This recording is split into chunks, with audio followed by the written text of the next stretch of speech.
If you've got a car in the DC metro area like I do, you know that sometimes it can be a real bummer, which is why there's Car Care to Go, the future of car maintenance and repair. I recently had to get repairs on my car, and they picked up my car from my apartment and they brought it back when the work was done. They also texted me to let me know what services were being completed on my car, so I got full control. Valet was free, and you can get your first synthetic oil change for $20.23. Like what you heard? Book now at carcaretogo.com. Here's what DC's talking about. LGBTQ spaces are under attack nationally, and that means DC's queer bars and clubs have even more importance. DC actually has a rich history of gay bars, but when it comes to clubs, not so much. Ed Bailey, the founder of DC's iconic gay nightclub Town, explains why, and what clubs mean for DC's LGBTQ culture.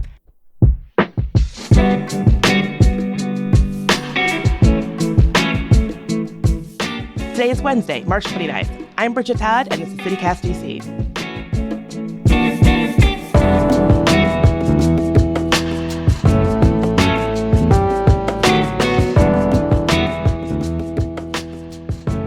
Ed, thank you so much for being here. Town is actually the first gay bar I ever went to in DC, so it has a special place in my heart. Oh, that's sweet to hear. I will say it's not the first time someone has said that to me, but it is a fantastic thing to hear every time I hear it.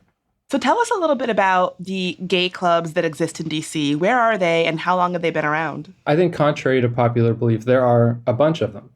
Over the years, there have been more and there have been less, but we're not in the biggest dry spell that some people, I think, seem to think we are. There aren't any big dance clubs at the moment, but there's a lot of activity in Logan Circle, Number 9, and Trade.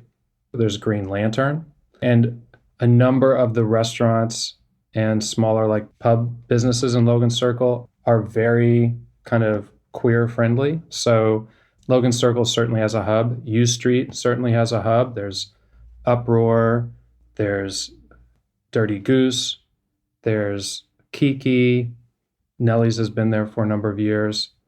And there's a dance club there called Flash, which does cater to our community, and a smaller dance club there called DC9, which definitely has events that are LGBTQ focused.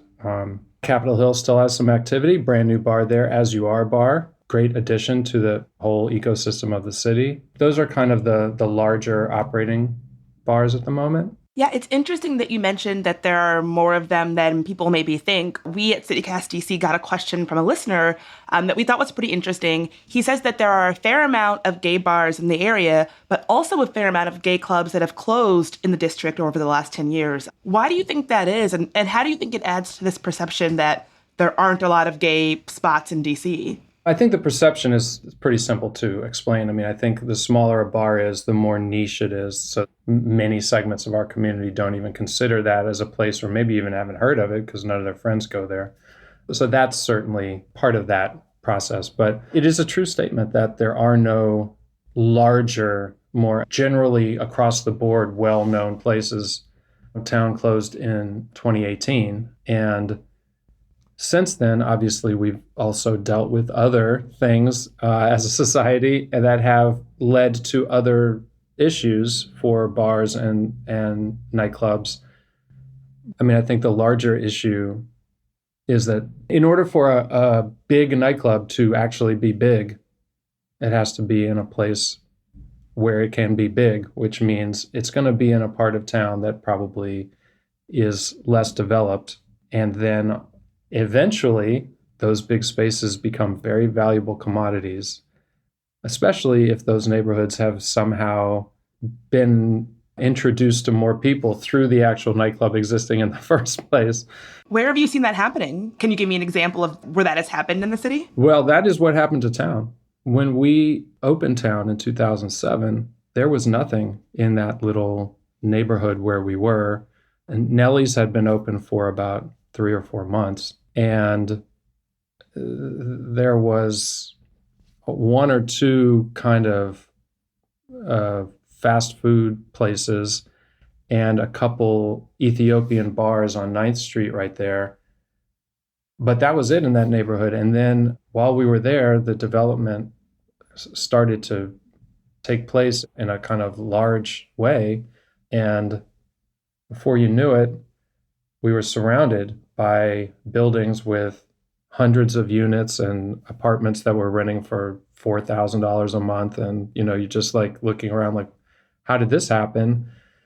And we got that call one day where our landlord said, hey, I got made an offer and I can't refuse this offer. And when he expressed what the nature of the offer was, we couldn't possibly say anything that would change his mind, but it left us without a building. The two larger clubs that I operated prior to town went the same way. Nation was a very well-known, gigantic space, very close to where Nats Park is. After being there through the entire 2000s, that exact same situation happened. The property was sold for millions and millions and millions of dollars. How have you seen the gay clubs kind of evolve since you've been around? Like, what's different than when you first got started in this industry? Well, obviously, society has evolved, and that's created a different customer base for the bars. I mean, the bars and the clubs used to mostly be LGBTQ people. That's opened up a lot more over the years as more and more people are excited to go with their gay and lesbian friends to the bars. They've always heard these clubs are fun, so they want to go. So that's definitely a thing. That's evolved a lot, and it hasn't evolved without its pushback from the community too, wanting to preserve our kind of only spaces to be ourselves, as kind of feel a little bit impeded by other people wanting to just have a good time also. Well, that's one of the things I wanted to ask you. What are your thoughts on non-queer people going to gay clubs?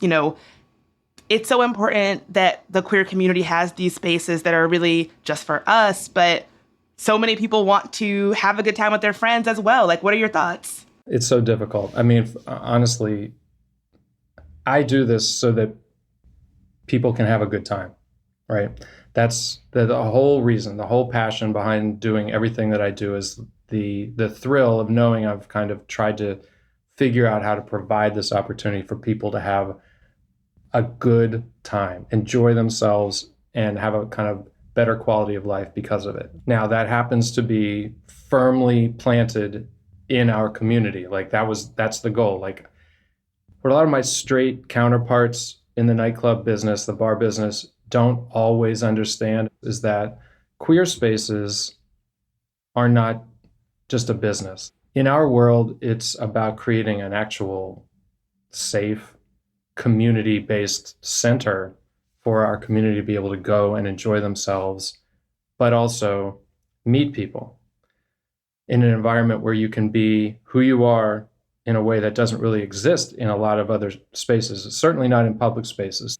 Society has changed, and maybe you can go on date now with your same-sex partner or whatever to any number of places. But for the most part, to really be who you are and authentically be who you are, these queer spaces are the only place where that can exist for a huge number of people. So we work hard to create those spaces that feel safe to people, to our community. I've always been of the mindset that if you are queer and you're going to bring your friends to a bar, then it's on you to make sure that your friends don't somehow trample on the freedom that exists within the space. Come and have a good time. That's really all that matters. As long as everybody feels comfortable to be who they are, that's really all that matters. It's definitely how we are evolving as a society, and we want to be more accepted, and we want to have more allies. So this is part of the deal, right?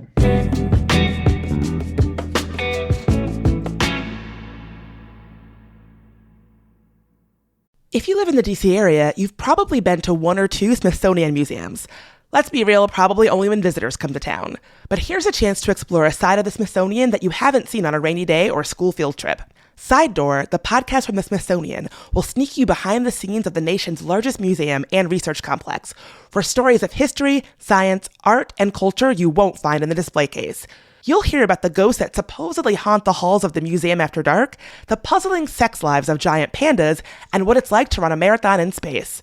You can listen to Side Door wherever you get your podcasts, or find it online at si.edu/sidedoor. based on the true story that shocked the world. Critics are calling A Spy Among Friends on MGM Plus a thrilling new Cold War drama. Treason. That's what I'm accusing you of. With spellbinding performances. I am not a traitor! Starring Emmy Award winners Damian Lewis and Guy Pearce. You're trying to get me killed. Give me one reason why not. A Spy Among Friends. Watch now, only on MGM Plus. Yeah, it's funny that you say this. It wasn't a queer bar, but the dance party that really was like where I cut my teeth as a youngin' in DC was She-Rex that used to be at Chief Ike's. Yep. And when it started, it was definitely meant to be like a ladies' queer dance party. I think it went on for like several years. By the end, it was just like a dance party, really. And as long as people who were there wanted to have fun, and as long as you were respectful and like didn't kill the vibe, you were kind of welcome. And really, like, as long as you like had a good attitude and wanted to dance, you were more or less welcome. Right. I mean, that's the way it should be. Although there are some people that are hardline about that in our community, and it is part of an evolution. And now we're at a point where the generation's way more open, way more comfortable to all kinds of people being at their space. It used to be very closed down around a lot of demographics, not just queer or non-queer. Like, it used to be really broken down. Men and women weren't in the same spaces, and black and white weren't in the same spaces. And all those things have become blurrier and blurrier over the years, which is beautiful. Yeah, do you feel like DC's gay scene has gotten more racially inclusive? I know for a while it could feel very segregated, but do you think that we've made steps in making the community feel more inclusive? I would say my personal perspective is that DC's LGBTQ nightlife, sometimes there have been a lot of them over the years, sometimes there's been less. Right now, there are so few opportunities for anybody in the queer community that's people of color. There's so few places. There's so few opportunities. And I know firsthand, I talk to people about this all the time, how many people of color just don't feel comfortable in the spaces that currently exist, and some of the ones that I listed when we started this conversation. And there have obviously been recently kind of larger blow-ups about that. And I think all those things are incredibly important for us to examine who we are and what we're doing and why we're doing them, and what kind of old ways of thinking are imposed on the kind of these spaces that are for newer generations, and why aren't things just more wide open? It's definitely grown and evolved in different ways. It's just a really unfortunate scenario in a city that has so many people of color in the queer community for there not to be more options, specifically catering to audiences that are just looking for something to do and for places to do it. So calling out places for not being inclusive is important. And then, though, providing spaces and having spaces is more important. Yeah, that makes a lot of sense. What do you see as the future of gay clubs in the district?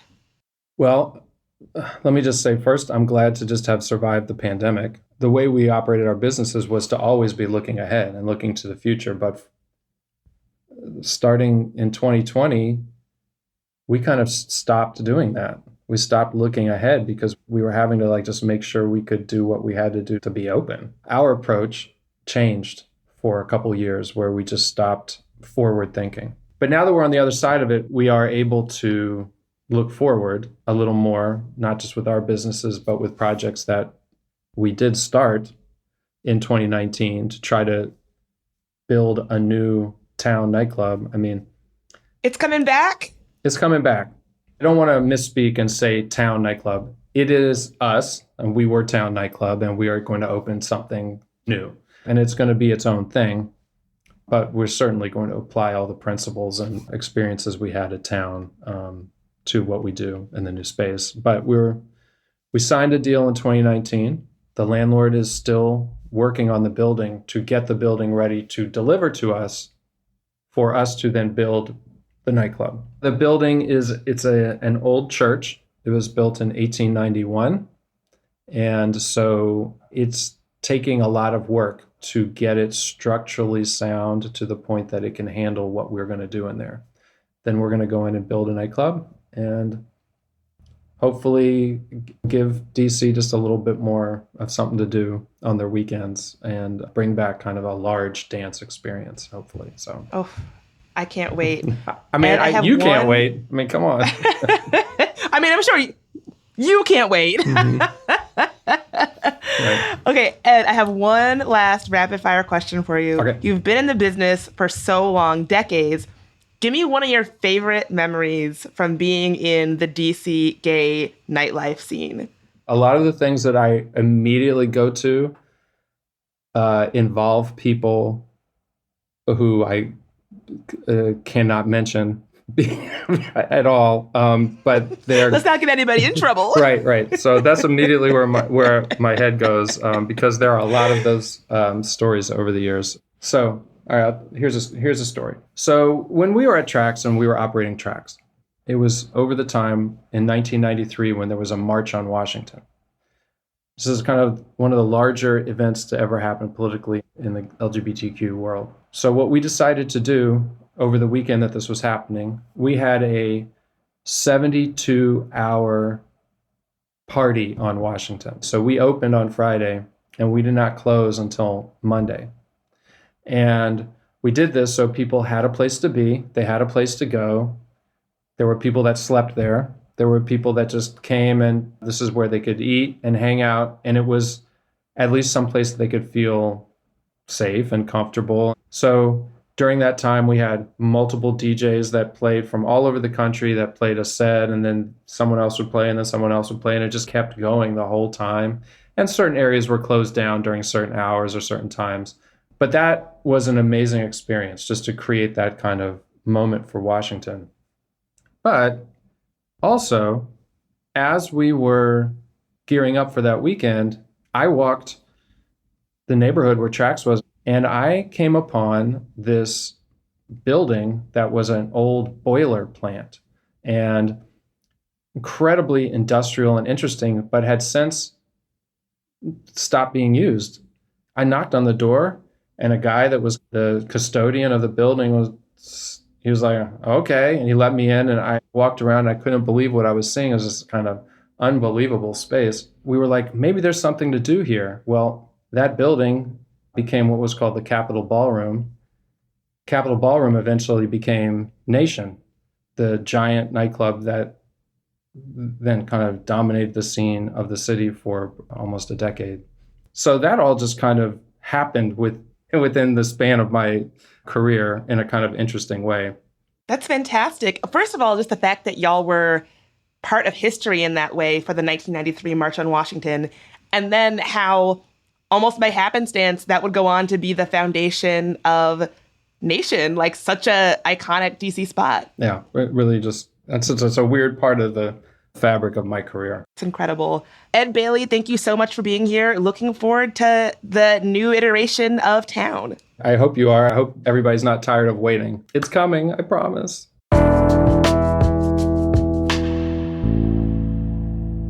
And before you go, some quick news. A new bill in the Maryland General Assembly would implement swimming lessons in public schools across the state.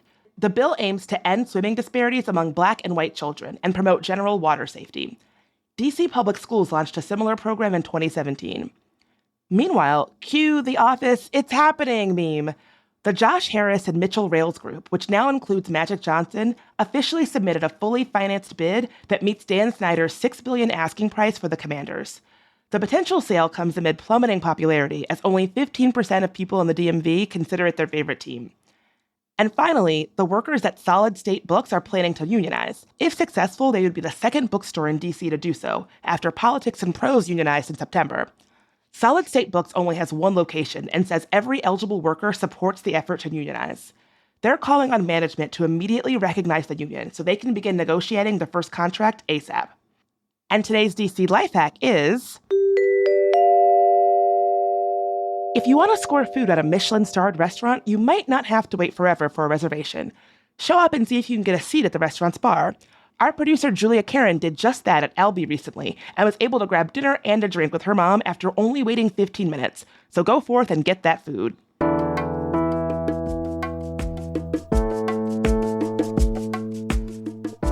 That's all for today here on CityCast DC. If you enjoyed the show, tell someone who loves going out dancing, and also have them subscribe to our morning newsletter, Hey DC, for some suggestions on where they can do that.